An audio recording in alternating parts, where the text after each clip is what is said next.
آج کے اس خطبہ جمعہ میں آپ کے سامنے میں نے اللہ تعالیٰ کی کلام سے ایک آیت کریمہ کو پیش کیا ہے، جس میں اللہ رب العالمین نے اس بات کو واضح فرمایا کہ وَإِذِ ابْتَلَىٰ إِبْرَاهِيمَ رَبُّهُ بِكَلِمَاتٍ، اس وقت کو یاد کرو جب کہ ابراہیم علیہ السلام کو ان کے رب نے آزمایا ہے چند کلمات کے ذریعے،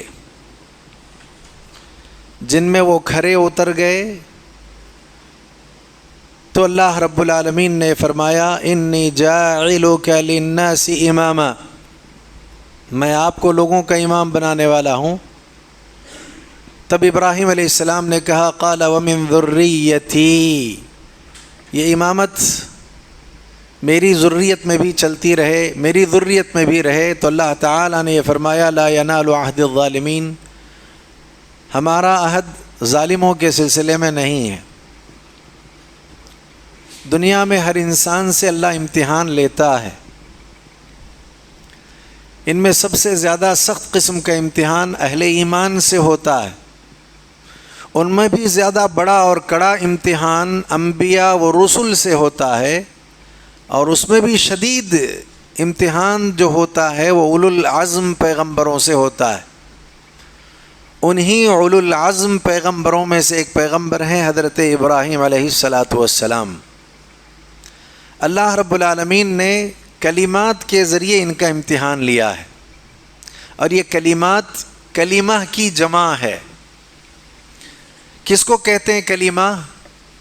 ایک بات جو مکمل ہو، کامل ہو، جس کے ذریعے انسان کو فائدہ ہو، کوئی بات سمجھ میں آئے، چاہے اس کا تعلق اس بات سے ہو یا نفی سے ہو، اس کو کلمہ کہتے ہیں۔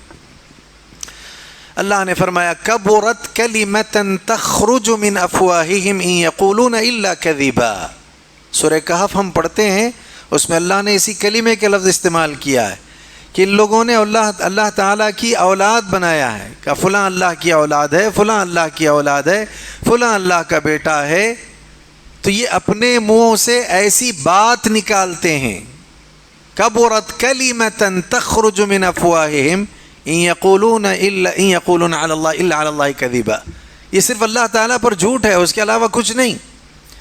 تو کلمہ اصل میں ایسی بات جو مکمل ہو اسے کہا جاتا ہے۔ تو کلمات کے ذریعے اللہ رب العالمین نے امتحان لیا۔ اہل علم اس کی دو قسمیں بتاتے ہیں، ایک قسم ہے کلمات یا کلمہ کونیہ قدریہ، دوسری قسم ہے کلمہ شرعیہ اور دینیہ۔ یہ دو کلمات ہیں، ایک شرعی ہے اور ایک کونی ہے، قدری ہے، دینی ہے۔ دونوں کلمات کے ذریعے اللہ رب العالمین نے ابراہیم علیہ السلام کو آزمایا ہے۔ ابراہیم علیہ السلام کا امتحان اللہ رب العالمین نے لیا۔ اب ہم دیکھتے ہیں کہ کلمات کونیہ کیا ہیں اور کلمات قدریہ کیا ہیں۔ آپ بیمار ہو جاتے ہیں، ڈاکٹر کے پاس پہنچتے ہیں، کیا کرتا ہے طبیب؟ آپ کا علاج کرتا ہے۔ کچھ چیزیں ایسی ہوتی ہیں جو آپ کی طبیعت کو بھاتی ہیں، پسند آتی ہیں، آپ چاہتے ہیں کہ میں اسے استعمال کرتا رہوں، لیکن ڈاکٹر اس سے آپ کو منع کرتا ہے کہ آپ کو یہ نہیں کھانا ہے، آپ کو یہ چیزیں استعمال نہیں کرنی ہیں۔ کچھ چیزیں ایسی ہیں کہ آپ کی طبیعت مانتی نہیں ہے کہ میں اسے کھاؤں، اسے استعمال کروں، لیکن ڈاکٹر کہتا ہے آپ کو یہ استعمال کرنا ہے۔ گویا اب آپ کا امتحان ہے کہ آپ اس طبیب کی ہدایات کے مطابق عمل کرتے ہیں یا نہیں کرتے۔ اگر اس ڈاکٹر کی ہدایات پر آپ عمل کر لیں، جسے اس نے کہا استعمال کرنا ہے آپ استعمال کر لیں، جس کے بارے میں اس نے کہا کہ اس سے باز رہنا ہے باز رہ جائیں، تو آپ بہتر ہو جائیں گے۔ اور اس ڈاکٹر کی جو ہدایات ہیں وہ سب اوامر ہیں، وہ سب کلمات ہیں جس کے ذریعے وہ مریض کا امتحان لیتا ہے، بیمار کا امتحان لیتا ہے۔ اگر بیمار ڈاکٹر کے اوامر کو عملی شکل دے لیتا ہے, کلمات پر پوری طرح اترتا ہے, تو کامیاب ہو جائے گا, وہ شفایاب ہو جائے گا, وہ صحت مند ہو جائے گا. ڈاکٹر کی ہدایات اثر ڈالیں گی, عمل کرنے لگ جائیں گی.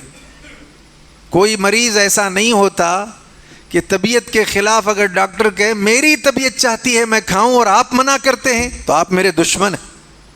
میری طبیعت چاہتی ہے کہ فلاں چیزیں نہ کھاؤں اور آپ کہتے ہیں کھاؤ, آپ میرے دشمن ہیں. کوئی بیمار ڈاکٹر کو اپنا دشمن نہیں سمجھتا.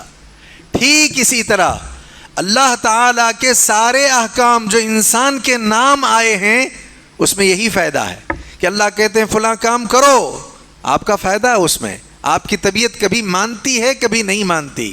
اللہ کہتے ہیں فلاں کام نہ کرو, آپ کی طبیعت کبھی مانتی ہے نہیں مانتی ہے, لیکن اس میں آپ کا بھلا ہے, آپ کو کرنا چاہیے. مثال کے طور پر ہماری جو خواہشات ہیں, ہماری جو ہوا ہے, شریعت میں جو حکم ہے, اللہ کے جو احکام ہیں, کبھی وہ احکام ہماری خواہش کے مطابق رہتے ہیں. جیسے اللہ نے کہا کھاؤ پیو, ہماری خواہش کے مطابق ہے, ہم بہت خوش ہیں, ہاں بہت اچھا ہے کھانا پینا ہے. ہماری خواہش کے مطابق ہے, خواہش پورا کرنے کے لیے نکاح کرو, بہت اچھی بات ہے. تو اللہ کا حکم ہماری خواہش کے مطابق آ گیا, ہم تیار ہو گئے. لیکن امتحان کے لیے اللہ کیا کرتے ہیں, خواہش کے خلاف حکم دیتے ہیں. روزہ رکھو, روزے میں کھانا نہیں, روزے میں پینا نہیں. اچھا خواہش پورا کرنا ہے تو زنا کرنا نہیں. یہ سب نہیں نہیں نہیں آیا ہے. لہذا اب آپ یہ چاہیں کہ میری خواہش میں کیوں پابندی کروں, نقصان ہوگا آپ کو.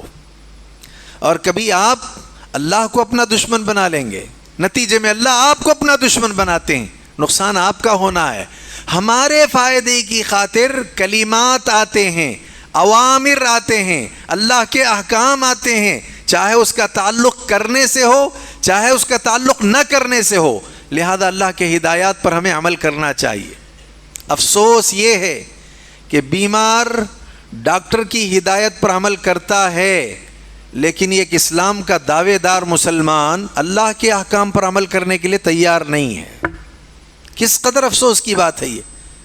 وہ احکم الحاکمین ہے, وہ خیر چاہتا ہے, وہ بہتری چاہتا ہے, وہ یہ چاہتا ہے کہ بندے عذاب سے محفوظ رہیں, تو پھر اللہ کے احکام پر عمل کرنا چاہیے. مثالیں اللہ دیتا ہے, ان مثالوں میں ابراہیم علیہ السلام کی ایک مثال ہے. قد كانت لكم اسوة حسنة في ابراہیم والذین معه. ابراہیم علیہ السلام کی زندگی میں, ان کے ساتھیوں کی زندگی میں تمہارے لیے ایک بہترین اسوہ ہے, نمونہ ہے, مثال ہے. یہ کس بات کی؟ چاہے جو کلمات ہوں, قدری ہوں, کونی ہوں, شرعی یا دینی ہوں, سارے کلمات میں کامیاب ہو گئے. امتحان اللہ نے جیسے لیا اس میں مکمل اتر گئے اور کامیابی حاصل کرنے کی پوری کوشش کی اور کامیاب ہو بھی گئے. ان بہت سارے کلمات میں پہلا کلمہ جس سے ابراہیم علیہ السلام کو آزمایا گیا وہ کیا ہے؟ وہ ہے کلمہ توحید. ہم پڑھتے ہیں, بچوں کو پڑھاتے ہیں اول کلمہ. تو ابراہیم علیہ السلام کو کلمات سے آزمایا گیا, تو پہلا کلمہ کلمہ توحید ہے. اس کے ذریعے ابراہیم علیہ السلام کو آزمایا گیا. کا مطلب یہ ہے کہ ابراہیم علیہ السلام کو دعوت کی ذمہ داری دی گئی, نبی بنا کر یہ کہا گیا اب تمہارا امتحان ہے, اب تم یہ کام کرتے ہو یا نہیں, لوگوں کو اللہ کی طرف بلاتے ہو یا نہیں, لوگوں کے سامنے یہ واضح کرتے ہو کہ نہیں کہ معبود برحق صرف اللہ ہے, اللہ کے علاوہ کوئی اور نہیں. اس کے ذریعے امتحان ہوا ابراہیم علیہ السلام کا. اور اس میں آنکھ کھولتے ہیں تو باپ کو دیکھتے ہیں, اور باپ کا حال یہ ہے کہ وہ بت پرستی کرتا ہے, بت فروشی کرتا ہے. تو اپنے باپ کو کہا یا ابتی لم تعبد ما لا يسمع ولا يبصر ولا يغني عنك شيئا یا ابتی انی قد جاءنی من العلم ما لم یأتک فاتبعنی اہدک صراطا سویا یا ابتی لا تعبد الشیطان ان الشیطان کان للرحمن عصیا یا ابتی انی اخاف ان یمسک عذاب من الرحمن فتکون للشیطان ولیا. دیکھیے کلمات کے ذریعے امتحان ہوا, دعوت شروع ہو گئی. اور دعوت کہاں شروع ہوئی ہے؟ باپ سے. کہا ابا جان جو سنتے نہیں, جو دیکھتے نہیں, جو کچھ فائدہ نہیں پہنچا سکتے, کیوں آپ ان کی عبادت کرتے ہیں؟ ابا جان میرے پاس علم آ گیا ہے, آپ کے پاس نہیں ہے, میری پیروی کریں تو میں سیدھا راستہ دکھاؤں گا. ابا جان شیطان کی عبادت مت کیجیے, وہ رحمان کا نافرمان ہے. ابا جان مجھے ڈر ہے کہ اللہ کا عذاب تم کو آ کر کے پکڑ لے گا, لہذا میں خائف ہوں اس بات سے. نتیجہ کیا ہے آپ لوگ جانتے ہیں, کیونکہ جمعہ کا وقت بہت کم ہوتا ہے, بہت تفصیل سے باتیں نہیں بیان کی جا سکتی. نتیجہ یہ نکلا کہ قال اراغب انت عن الہتی یا ابراہیم لئن لم تنتہی لارجمنک واہجرنی ملیا. کہا میرے معبودوں کے خلاف تم ایسی باتیں کرو گے تو پھر گھر سے بے گھر تم کو کر دوں گا. گھر سے بے گھر ہو گئے, نتیجہ یہ آ گیا. اب دوسرا مرحلہ آیا تو دوسرے مرحلے میں قوم کو دیکھا ابراہیم علیہ السلام نے. اب قوم میں بھی لوگوں کا حال یہ ہے کہ بعض لوگ ستارہ پرستی کر رہے ہیں, بعض لوگ قمر پرستی کرتے ہیں, بعض لوگ شمس پرستی کر رہے ہیں. الگ الگ مزاج کے لوگ ہیں. اب ان کو توحید بتانی تھی, ان کو عقیدہ سمجھانا تھا, کلمہ طیبہ اس کی طرف جو ان کو بلانا تھا. تو گئے اور جا کر کہا فلما رأى الشمس, بلکہ یہ کہا کہ رات کی تاریکی میں جب ستاروں کو دیکھا تو کہا ھذا ربی, یہ میرے رب ہیں. غروب ہو گئے, کہا ڈوبنے والا رب تو نہیں ہو سکتا. قمر کو دیکھا تو کہا یہ میرا رب ہے. ڈوب گیا تو کہا یہ رب نہیں ہو سکتا. سورج کو دیکھا فلما رأى الشمس بازغة قال ھذا ربی ھذا اکبر, یہ بہت بڑا ہے, یہ میرا رب ہو سکتا ہے. غروب ہو گیا, ڈوب گیا. تب اس کے بعد نتیجہ کیا پیش کرتے ہیں ابراہیم علیہ السلام؟ انی وجہت وجہی للذی فطر السماوات والارض حنیفا وما انا من المشرکین. میں اب مشرکوں میں سے نہیں ہوں, مجھے تو اللہ آزماتا ہے کلمے کے ذریعے, اور مجھے ذمہ داری سونپی گئی اللہ کی طرف بلانے کی, میں بلا رہا ہوں. تم نے جن جن کو معبود بنایا ہے, دعوت کا اسلوب یہ تھا کہ میں وقتی طور پر, فرضی طور پر یہ کہتا ہوں کہ یہ میرا رب ہے, لہذا تم کو سمجھانے کے لیے. غروب ہو گیا تو غروب ہونے والا رب نہیں ہو سکتا. خیر, اس کے بعد تیسرا مرحلہ آیا, باپ, قوم, اب قوم سے بڑھ کر کے حاکم وقت, اس سے بحث شروع ہو گئی. الم تر الی الذی حاج ابراہیم فی ربہ ان آتاہ اللہ الملک اذ قال ابراہیم ربی الذی یحیی ویمیت قال انا احیی وامیت قال ابراہیم فإن الله يأتي بالشمس من المشرق فأتي بها من المغرب فبهت الذي كفر والله لا يهدي القوم الظالمين. یہاں اس آیت پر توجہ کی ضرورت ہے. جب بحث شروع ہوئی تو پوچھا نمرود نے کون ہے تمہارا رب؟ تو کہا ربی الذی یحیی ویمیت, میرا رب وہ ہے جو مارتا ہے اور جلاتا ہے. نمرود نے کہا انا احیی وامیت, میں بھی تو مارتا اور جلاتا ہوں. دو لوگوں کو طلب کر کے ایک کو رہا کر دیا, ایک کو قتل کر دیا. ابراہیم علیہ السلام نے اس پر کوئی بحث نہیں کی, بلکہ یہ کہا ان اللہ یأتی بالشمس من المشرق فأتی بها من المغرب, میرا رب وہ ہے کہ مشرق سے سورج کو نکالتا ہے, تو مغرب سے نکال. کیا مطلب ہے اس کا؟ بہت موٹے انداز سے ہم ایک زمانے سے سنتے آ رہے ہیں. غور کرنے سے جو معلوم ہوتا وہ یہ کہ ابراہیم علیہ السلام نے نمرود سے یہ مطالبہ نہیں کیا کہ جس کو تم نے قتل کر دیا ہے اسی کو زندہ کر کے دکھاؤ, نہیں کہا. چاہے تو کہہ سکتے تھے. نمرود نے ابراہیم علیہ السلام سے یہ نہیں کہا کہ ہر دن یہ سورج جو مشرق سے نکلتا ہے اس کو میں ہی نکالتا ہوں, میرے ہی حکم سے وہ نکلتا ہے. یہ بھی وہ نہیں کہہ سکا. حیران کیوں ہوا, پریشان کیوں ہوا؟ یہ اتنی قوی دلیل ہے ابراہیم علیہ السلام کی جانب سے. کہتے ہیں کہ تم نے ایک آدمی کو موت کے گھاٹ اتار دیا ہے, میں تم سے جو مطالبہ کر رہا ہوں وہ انفرادی موت کا مطالبہ نہیں, اجتماعی موت. تم اگر اپنے آپ کو رب کہتے ہو, تم اپنے آپ کے بارے میں کہتے ہو کہ میں بھی مارتا ہوں, میں بھی جلاتا ہوں, تو ایک کام کرو, کل کے کل کو بیک وقت موت کے گھاٹ اتار دو اور کل کے کل کو بیک وقت جو ہے زندہ کر دو, تو مانا جا سکتا ہے کہ تمہارے اندر وہ صلاحیت اور تم معبود ہو. اور یہ کب ہوگا؟ جب سورج کہاں سے نکلے گا؟ مغرب سے نکلے گا. یہی بات ابراہیم علیہ السلام کہتے ہیں, سورج کو مغرب سے نکالو تو مغرب سے نکلنے کا مطلب یہ ہے کہ قیامت قائم ہو گئی، توبہ کا دروازہ بند ہو گیا پوری طریقے سے. اب قیامت کے وقوع کا جب یقین ہو گیا تو سب مارے جائیں گے، پھر سب اکٹھا کیے جائیں گے. یہ کام اللہ نے مقدر کر رکھا ہے. تو پھر ٹھیک ہے، تم دعویٰ کرتے ہو کہ میں بھی مارتا ہوں، میں بھی جلاتا ہوں، یہ کر کر کے دکھاؤ. اس کا مطالبہ تھا. اسی وجہ سے وہ کیا ہوا، فبوہت الذی کفر، حیران و پریشان ہو گیا کہ یہ کیسے ہو سکتا ہے، ایک کو تو مار دیا ہوں، نتیجے میں کہ سب کو مارنا اور سب کو جلانا، یہ تو ہمارے بس کی بات نہیں ہے. تو پھر کیسے خدائی دعویٰ کر سکتا ہے آدمی؟ اس طرح سے کلمات کے ذریعے ابراہیم علیہ السلام کو آزمایا گیا، توحید کی دعوت دی، اتمام حجت کیا اور بتایا لوگوں کو کہ اللہ تعالیٰ ہی حقیقی معبود ہے، اس کے سوا کوئی حقیقی معبود نہیں ہو سکتا. اچھا، ایک اور بات بھی یہاں سمجھنے کی ہے. اگر ایسا کہہ دیتا نمرود کہ ہر دن نکلنے والا سورج میرے ہی حکم سے مشرق سے نکلتا ہے، کہہ سکتا تھا. کیوں نہیں کہا اس نے؟ اس لیے کہ تمام لوگوں میں عقیدے کے اعتبار سے یہ بات وہاں معروف تھی کہ سب سے بڑا دیوتا ہمارا جو معبود ہے وہ سورج ہے، حتیٰ کہ نمرود کا بھی بڑا معبود وہی ہے. اب اگر وہ یہ دعویٰ کرتا تو قوم اس کو بخشتی نہیں. قوم کہتی کہ اب تو تم اتنے بڑے ہو گئے کہ جو ہمارا سب سے بڑا معبود تھا تم اس کے معبود بنے بیٹھے ہو اور اپنے آپ کو کہتے ہو کہ میرا حکم اس پر چلتا ہے. یہ ممکن نہیں ہے. تو یہ ہمت اس نے نہیں کی. اس وجہ سے قرآن کہتا ہے فَبُهِتَ الَّذِي كَفَرَ وَاللَّهُ لَا يَهْدِي الْقَوْمَ الظَّالِمِينَ.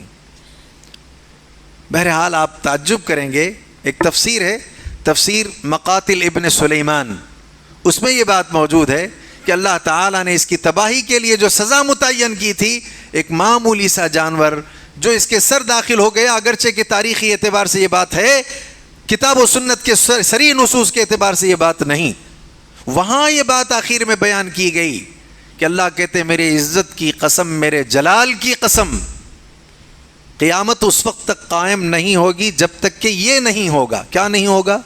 سورج مغرب سے نہیں نکلے گا، تاکہ لوگ اس بات کو جان جائیں کہ میں اللہ ہوں، میں قادر ہوں ہر چیز پر، جو میں چاہتا ہوں وہ ہوتا ہے. اب کیوں نہیں ہوگا؟ اس لیے کہ اللہ نے نہیں چاہا ہے. اس نے کیا چاہا ہے؟ قیامت والے دن ہو، یہ چاہا ہے، لہذا اس نے لکھ دیا ہے، مسئلہ ختم ہے. تو اس اعتبار سے اس بات کو ضرور ذہن میں رکھنا چاہیے کہ کلمات کے ذریعے آزمایا گیا. پہلا کلمہ کلمہ توحید. چلیے، باپ کو، قوم کو، حاکم وقت کو بتا دیا. سب نے مل کر کے اب ایک بات طے کی. کیا طے کیا؟ کہ ان کو آگ کے حوالے کر دیا جائے. یہاں سوچنے کی بات ہے، یہ جو آگ کے ذریعے حوالے ہونا ہے یہ بھی امتحان ہے، یہ قدری امتحان ہے. اس کو کیا کہتے ہیں؟ قدری، کونی. یہ شریعت والا معاملہ نہیں ہے.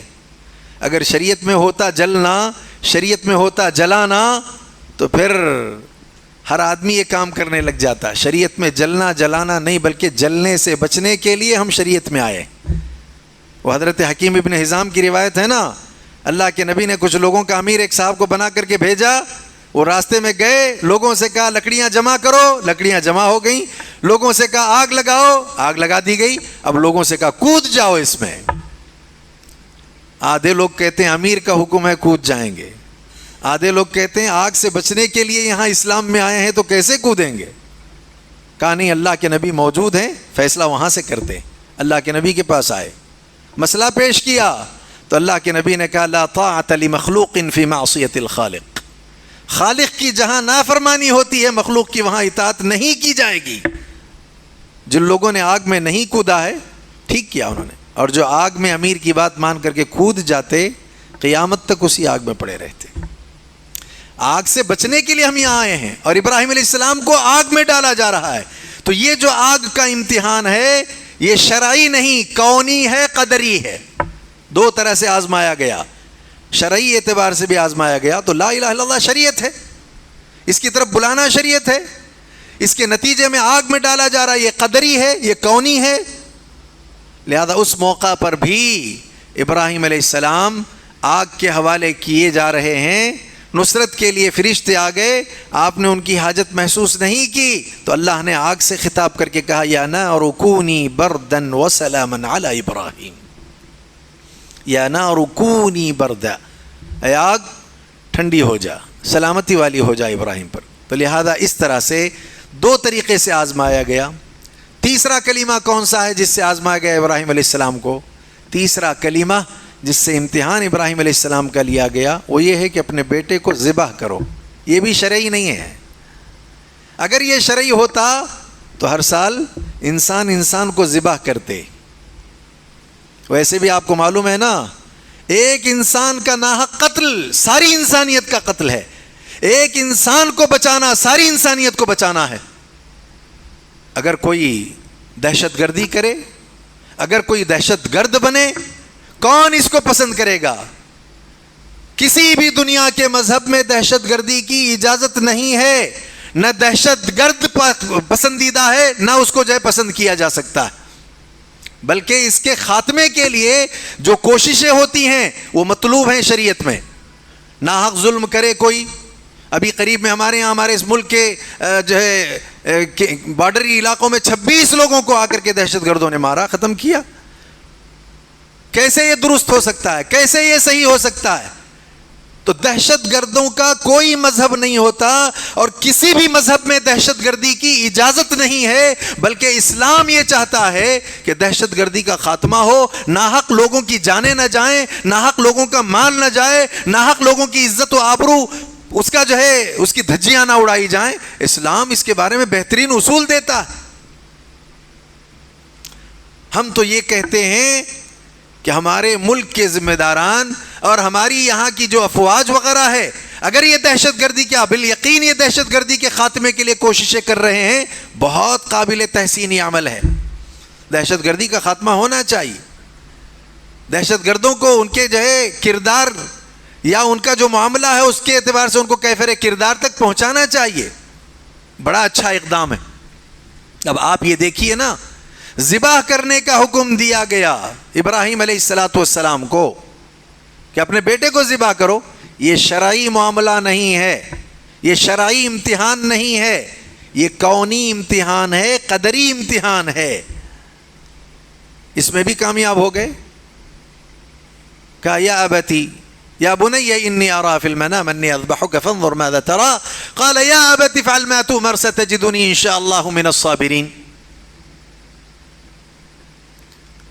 بیٹے نے کہا ابا جان کیجئے وہ کام جس کے کرنے کا آپ کو حکم دیا گیا. اب اس سے معلوم ہوتا ہے کہ جہاں یہ امتحان قدری تھا، کونی تھا، شرعی اس لیے بن گیا ہے کہ خواب دیکھا تھا، خواب وہی ہوتی ہے اور اس میں حکم دیا گیا. بیٹے نے بھی یہی کہا جو حکم دیا گیا آپ وہ کیجئے.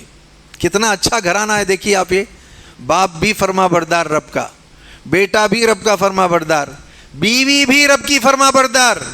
بیٹے ابھی چھوٹے ہیں، پیدا ہوئے ہیں، اور بیوی اور بیٹے کو لے جا کر بے آب و گیا وادی میں ابراہیم علیہ السلام چھوڑ کر کے آتے ہیں. یہ بھی ایک کلمہ ہے. اس کلمے کے ذریعے امتحان لیا. دور دور تک انسان نہیں ہے، کھانے پینے کے سامان نہیں ہے، تھوڑا بہت موجود ہے، 2 دن میں ختم ہو جائے گا. اور عورت ذات ہے، میری اور آپ کی ماں ہے، چھوٹا دودھ پیتا بچہ ہے. ذرا آپ احساس کی دنیا میں جائیں، تخیلاتی طور پر دیکھیں کیا مرحلہ رہا ہوگا. چھوڑ کر کے نکل رہے ہیں تو میری آپ کی ماں پوچھتی ہیں کس کے حوالے کر کے جاتے ہو؟ کوئی جواب نہیں. پھر پوچھا یہاں کس کے حوالے کر کے جاتے ہو؟ کوئی جواب نہیں. اب پوچھا اللہ امرک بہذا، کیا اللہ تعالی نے اس کا آپ کو حکم دیا ہے؟ یہی حکم کلمہ ہے، اسی کے ذریعے امتحان ہو رہا ہے. آج ہمارے لیے اللہ کے کتنے احکام آئے ہیں، کیا ان احکام پر ہم عمل کر رہے ہیں؟ اب کہا ابراہیم علیہ السلام نے کہ ہاں یہ اللہ کا حکم ہے. کیسی فرما بردار میری آپ کی ماں، بیٹا کیسا فرما بردار. باپ کی فرما برداری دیکھیے. اذ قال له ربه اسلم قال اسلمت لرب العالمین، اسلمت لرب العالمین، میں رب العالمین کا فرما بردار ہو گیا. کیا کہا میری آپ کی ماں نے؟ کہا اذهب، جاؤ. اللہ تعالی ہرگز ہم کو ضائع نہیں کرے گا. آج تک ہاجرہ ضائع نہیں ہوئی، اسماعیل ضائع نہیں ہوئے. ان کے کردار کو، ان کے کیریکٹر کو، ان کے اس ادا کو اللہ نے اتنا پسند کیا کہ سارے دنیا کے مسلم مالداروں پر حج کو فرض کر کے وہاں دوڑ لگائی، کہا دوڑو اور اس کے کردار کو یاد کرو، دوڑو اس کی ادا کو یاد کرو. ہمیں وہ ادا اتنی بھا گئی، ہمیں وہ عمل اتنا پسند آ گیا کہ بعد والوں کے لیے ہم نے اس کو شریعت کا ایک حصہ بنا دیا ہے. نتیجے میں یہ کہ آپ سارے جاتے ہیں اور اس کردار کو ادا کرتے ہیں. اس طرح سے اللہ نے ضائع نہیں کیا. ٹھیک کہا تھا ہاجرہ علیہ السلام نے کہ جاؤ، اللہ ہم کو ضائع نہیں کرے گا. آج بھی اگر ہم اللہ کے امتحان میں کامیاب ہونے کے لیے کوششیں کریں گے، اوامر پر پابندی کریں گے، نواہی سے اجتناب کریں گے، تو اللہ ہم کو ضائع نہیں کرے گا. لہذا یہ کلمات تھے، اس کے ذریعے امتحان ہوا. کتنا پیارا گھرانہ. ان کلمات میں ایک اور کلمہ ہے جس کے ذریعے امتحان لیا گیا. کیا امتحان لیا گیا؟ کہاں 10 فطری خصلتیں ہیں جو انسان کی فطرت میں ہیں. یہ ساری کی ساری 10 فطری خصلتیں کلمات ہیں، یہ ان کے ذریعے امتحان لیا گیا انسان کا. 5 اس میں چہرے سے جڑی ہوئی ہیں اور 5 پورے جسم سے جڑی ہوئی ہیں. یہ 10 فطری خصلتیں ہیں. اس کا آدمی کو خیال کرنا چاہیے، کم از کم اس پر آدمی کو عمل کرنا چاہیے. کیوں؟ یہ کلمات ہیں، اللہ امتحان لیتے ہیں. ابراہیم علیہ السلام کا بھی امتحان ہوا، ہمارا بھی امتحان ہو رہا ہے آج ان 10 کلمات کے ذریعے. اب میں دیکھتا ہوں یہاں بیٹھے ہوئے لوگوں میں کتنے ایسے لوگ ہیں ان 10 کلمات میں کامیابی کتنے کلمات کے ذریعے انہوں نے حاصل کی ہے. 5 کون سے ہیں؟ مونچھ کو ترشوانا، داڑھی کو بڑھانا. 2 چیزیں ہو گئیں. یہ فطرت کی خصال الفطرہ ہیں. یہ امتحان ابراہیم علیہ السلام کا ہوا. خود جو آئے تھے نا پہاڑی سے تو بھائی کو دیکھا کہ قوم بت پرستی، قوم جو ہے عجل پرستی کر رہی ہے، تو داڑھی کو پکڑا تھا. تو یہ ہارون علیہ السلام نے کہا لا تأخذ بلحیتی ولا براسی، میرے سر کو میری داڑھی کو نہ پکڑو. تو داڑھی بڑھانا، مونچھ ترشوانا، یہ کلمات ہیں. اللہ اس کے ذریعے امتحان لیتا ہے. اب ہمارا معاملہ بہت ساروں کو الٹا ہے. اس میں کلمات میں کیا ہے؟ جو بڑھانا ہے اس کو ہم گھٹائیں گے اور جس کو گھٹانا ہے اس کو ہم بڑھائیں گے. ان کلمات ہی میں ہم فیل ہو جاتے ہیں. یہ خصال الفطرہ ہیں، اسی میں ناکام ہیں. اور ہم یہ چاہتے ہیں کہ نام اسلام اور مسلمان ہو جائے اور اللہ کی مدد آتی رہے. کیسے ہوگا؟ ایسے نہیں ہوتا. تو مونچھ کو ترشوانا 1، داڑھی کو بڑھانا 2، تیسرا مرحلہ مسواک کرنا، منہ کو صاف کرنا. یہ خصال الفطرہ ہے، بدبو سے بچنا چاہیے. اور چوتھی چیز کلی کرنا. اور 5ویں چیز ناک جھاڑنا. بطور خاص وضو کرتے ہوئے، بطور خاص نیند سے بیدار ہونے کے بعد شیطان ناک کے بانسے پر رات گزارتا ہے، آپ اپنی ناک کو جھاڑیے. کتنے لوگوں نے اس پر عمل کیا ہے صبح ہونے کے بعد؟ تو یہ چہرے سے 5 چیزیں جڑی ہوئی ہیں. مونچھ کو ترشوائیے، داڑھی کو بڑھائیے، مسواک کا اہتمام کیجئے، کلی کیجئے، اپنی ناک کو جھاڑیے. اب 5 چیز جسم کے ساتھ کیا ہیں؟ 5 چیز جسم کے ساتھ یہ ہیں کہ آپ اپنے بغل کے بال کو صاف کیجئے. جو دن متعین ہے اس کے لیے متعینہ دنوں کے اندر ان بالوں کو صاف کرنا ہے. 6 چیزیں ہو گئیں. 7ویں چیز یہ ہے کہ منہ زیر ناف کے بال صاف کیجئے. 7 ہو گئیں. اور 8ویں جو چیز ہے وہ یہ ہے کہ اپنے ناخن وغیرہ کو جو ہے ترشوایا کیجئے. اور 9ویں جو چیز ہے ختنہ. 10ویں جو چیز ہے غسل کا اہتمام کیجئے. جمعہ کے لیے آپ غسل کریں، عام دنوں میں غسل کریں. اسلام صفائی چاہتا ہے، اسلام پاکی چاہتا ہے، نظافت چاہتا ہے. اب ان 10 چیزوں سے ابراہیم علیہ السلام کو آزمایا گیا. ان 10 چیزوں میں بھی جو سب سے بڑی چیز ہے وہ کیا ہے؟ ختنہ. 80 سال کی عمر میں ابراہیم علیہ السلام نے اپنے ہاتھ سے ختنہ کی ہے. کتنا بڑا امتحان ہے یہ. کلمات دیکھیے آپ، اس وقت کوئی آلات نہیں تھے، اس وقت کوئی معاملات نہیں تھے اس طرح کے، لہذا امتحان ہوا، کامیاب ہو گئے. تو اس طرح سے کلمات کے ذریعے ابراہیم علیہ السلام کو اللہ رب العالمین نے آزمایا ہے، اس میں وہ کامیاب ہو گئے. آخری بات، جمعہ کا وقت بہت کم ہوتا ہے لیکن اس میں ہم یہ چاہتے ہیں مختصر سے وقت میں باری ساری جو ہے مواد اور ساری باتیں آ جائیں. آخری مرحلہ یہ ہے کہ کلمات میں یہ ہے کہ جتنے بھی حج کے مقامات ہیں یا حج میں جتنے بھی کام ہیں، وہ سارے کاموں میں ہر کام اللہ کا ایک کلمہ ہے جس کا حکم ابراہیم علیہ السلام کو دیا گیا تھا. لہذا انہوں نے اس میں کامیابی حاصل کی، انہوں نے اس کو پورا کیا. چاہے طواف کا معاملہ ہو ایک کلمہ ہے، سعی کا معاملہ ہو ایک کلمہ ہے، عرفات میں جا کر کے وقوف کا معاملہ ہو، ایک کلمہ ہے. منا میں مزدلفہ میں آرام کا معاملہ ہو، ایک کلمہ ہے.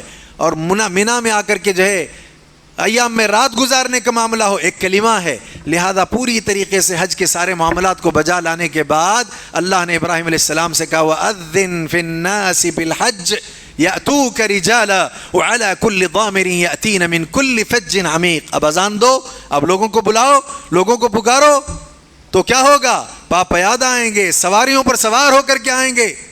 لہذا اس طرح سے بعض اہل علم نے یہ کہا کہ سب سے پہلے اس فریضے کو ادا کرنے والے ابراہیم علیہ السلام ہیں. یہ انہی کی سنت ہے. اس اعتبار سے ہمارے لیے ضروری ہے کہ ہم کلمات میں کامیابی حاصل کرنے کی کوشش کریں. نتیجہ کیا ہوا؟ اس کے بعد اللہ نے کہا ہم آپ کو لوگوں کا امام بنائیں گے. اور اللہ تعالیٰ نے یہ منصب آپ کی خواہش تھی کہ ذریت میں منتقل ہو جائے. اللہ نے ذریت میں بھی اس کو منتقل کیا ہے. وَجَعَلْنَا فِي ذُرِّيَّتِهِ النُّبُوَّةَ وَالْكِتَابَ. آپ کی ذریت میں ہم نے کتاب کو بھی دیا ہے، نبوت بھی جاری کر دی. ابراہیم علیہ السلام کے بعد کتنے نبی آئے، بلکہ اس وقت دنیا میں چاہے یہودی ہوں، نصرانی ہو، کوئی بھی کیوں نہ ہو، اپنی نسبت ابراہیم علیہ السلام کی طرف کر کے کہتے ہیں ابراہیم علیہ السلام یہودی تھے، وہ کہتے ہیں وہ نصرانی تھے. اللہ کہتے ہیں ما کان ابراہیم یہودیا ولا نصرانیا ولکن کان حنیفا مسلما. وہ تو فرما بردار تھے. اب جو بھی رب کی فرما برداری کرے گا اپنی نسبت ابراہیم علیہ السلام کی طرف کرتا ہے تو ٹھیک ہے، لیکن رب کی فرما برداری نہ کر کے ابراہیم علیہ السلام کی طرف نسبت کرے گا تو بیوقوف ہے. وَمَن يَرْغَبُ عَن مِّلَّةِ إِبْرَاهِيمَ إِلَّا مَن سَفِهَ نَفْسَهُ. پاگل آدمی ہی ایسا کرے گا. إِنَّ أَوْلَى النَّاسِ بِإِبْرَاهِيمَ لَلَّذِينَ اتَّبَعُوهُ. جو آپ کی اتباع کرتے ہیں حقیقی معنوں میں، وہی جو ہے اس بات کے حقدار ہیں کہ ہاں ہم ابراہیم علیہ السلام کی ملت سے. تو لہذا یہ امتحانات، یہ آزمائش ہے جس میں کامیابی کی انہوں نے پوری کوشش کی تو اللہ نے امام بنایا. اور امامت کے بعد ان کی خواہش تھی کہ یہ ذریت میں منتقل ہو. اللہ تعالیٰ نے نبوت کو، کتاب کو ذریت میں بھی جاری کیا. عیسیٰ علیہ السلام، موسیٰ علیہ السلام سب جو آئے ذریت میں بھی جاری کیا. وَوَهَبْنَا لَهُ إِسْحَاقَ وَيَعْقُوبَ وَكُلًّا جَعَلْنَا نَبِيًّا. ہم نے ان کے بعد اسحاق اور یعقوب دیے، سب کو نبی بنایا ہے.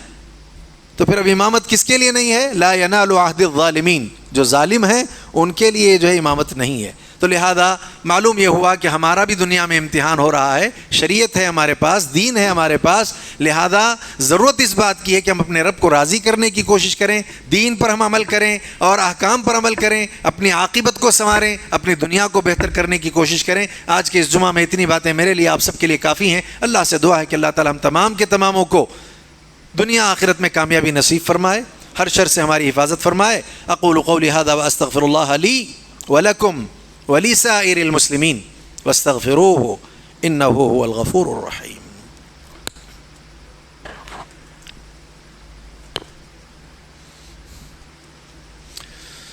الحمد للہ حق حمد والصلاة والسلام علی رسولہ وعبدہ وعلی آلہ وصحبہ ووفد وبعد.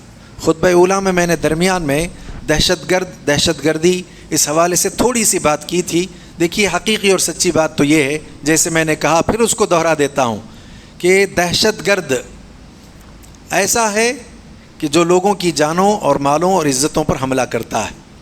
کسی بھی مذہب میں دہشت گردی کی اجازت نہیں ہے اور دہشت گردی پسندیدہ عمل نہیں ہے. اس کا خاتمہ مطلوب ہے. اگر اس کے خاتمے کے لیے ہمارے اپنے اس ملک میں فوج، حکمران، ذمہ داران کوشش کرتے ہیں، کاوشیں کرتے ہیں تو ان کی کاوشیں قابل تحسین ہیں. بلکہ ہم تو یہ کہتے ہیں کہ اللہ تعالیٰ اس ملک میں جتنے لوگ بستے ہیں، جیتے ہیں، زندہ رہتے ہیں، تماموں کو اللہ سکون عطا کرے، تماموں کو اللہ راحت عطا کرے، تماموں کے جانوں کی، مالوں کی، عزتوں کی، آبروؤں کی اللہ تعالیٰ حفاظت کا سامان بنائے.